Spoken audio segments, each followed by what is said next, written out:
There we go. So shall we start? So the first question I have for you is, why do you think cloud adoption has increased so much over the last couple of months in emerging markets? Well, I think it comes down to two basic terms: scalability and flexibility. Generally speaking, from an operator or gaming developer point of view, their competitiveness really requires a core business focus nowadays, if not always, of course. Cloud offers them and their developers the ability to automate themselves directly into the cloud, as opposed to having your own server operational team, which is what most operators used to have. I actually used to run one myself, and it rather quickly becomes very big, to be honest, and becomes a big part of your operation, which is technically not core for a operator, for instance. Okay, and kind of just looking at like emerging markets as a whole and as a globe, are there any particular markets which have emerged as kind of hotspots, so to speak, for cloud hosting adoption? No, I don't think so. Generally speaking, I can't really see that.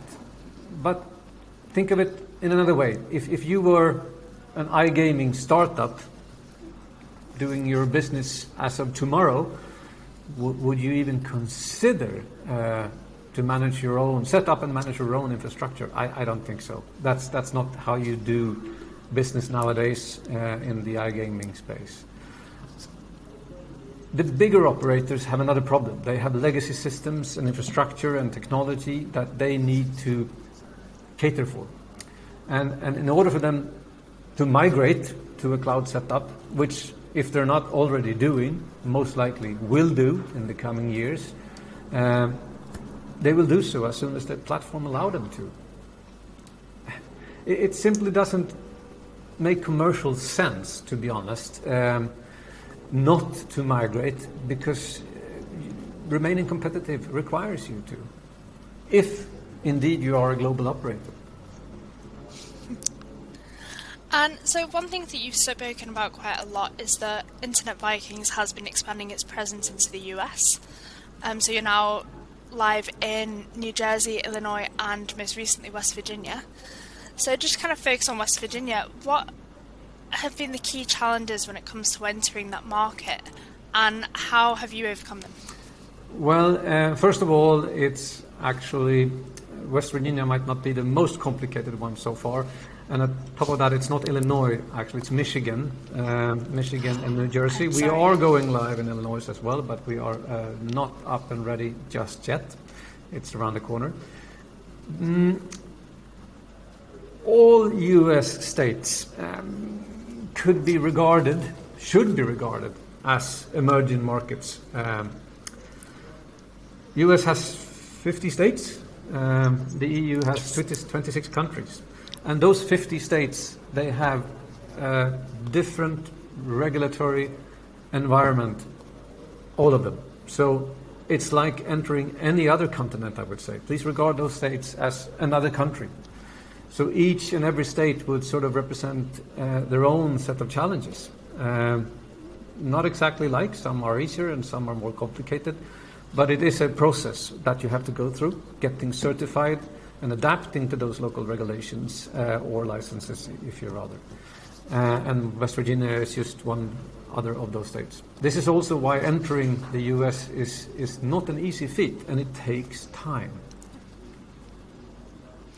So, kind of from your experience, then, what would be your biggest bit of advice for those looking to enter the US? Well, I wish I could say.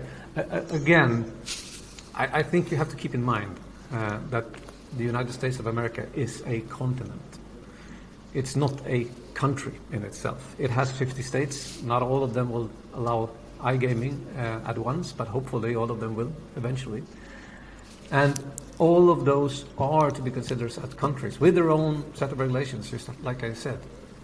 It's the same going into Latin America. You have a number of countries with their own regulations. Some are very heavily regulated, some are not. And that also gives you a challenge, but also obviously a very competitive advantage if you approach that with a holistic approach. You need a consolidated view on how to manage your business in the US. Again, I would really review my strategic approach very carefully. Do I want to set up my own infrastructure in each and every one of those states and have operational teams manage them? Or do I want that to be outsourced or even managed through a cloud solution? It's going to be difficult to run 50 countries eventually, as it is running 26 countries in Europe. And so you kind of touched upon Europe, but one of the hubs that we spoke about earlier was that you've got your hub in Singapore. And that's quite interesting. Like, how is that so strategically important when it comes to meeting the needs of your Indian partners, for example? Yeah, that's interesting. We have 3 hubs in Asia, if you include Australia in Asia. It's also one in Taipei in Taiwan. Singapore is an interesting one because that's the main reason for that hub is actually to target the Indian market. And we did a lot of research before we set it all up. And it turns out that if you want to approach and get connectivity to the various regions in India, you would actually have a much better setup coming out of Singapore than anywhere else in the India market itself. India is quite fragmented, and it's very difficult to have a, shall we say, manageable infrastructure with redundancies. And that's why we choose the Singaporean setup specifically. There are always and also regulatory aspects to consider, of course.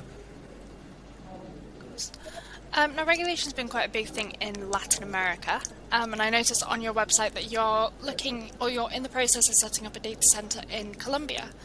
So, can you tell us a little bit about your plans for the region, especially when it comes to data hosting? I really like LATAM. It's a very, very interesting market with lots of challenges, but also enormous opportunities, I would say.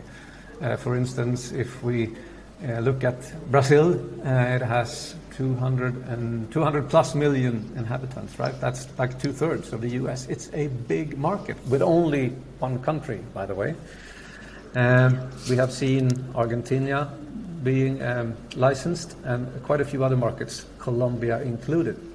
Now, Colombia, again, from an infrastructural point of view, is the hub of LATAM, specifically if you want to target the northern parts of Latin America, which primarily at this point in time is what are offering different or various iGaming services. So it's a technology-based decision. Colombia also offers very high-quality infrastructure and has great setups when it comes to data centers and connectivity, payments, and all of that. Perfect. Well, that wraps up the questions that I have for you. So thank you so much for talking to us. Yeah, perfect. Do you have any questions for me? Oh, well, thank you very much. This was very interesting. Thank you. Take care.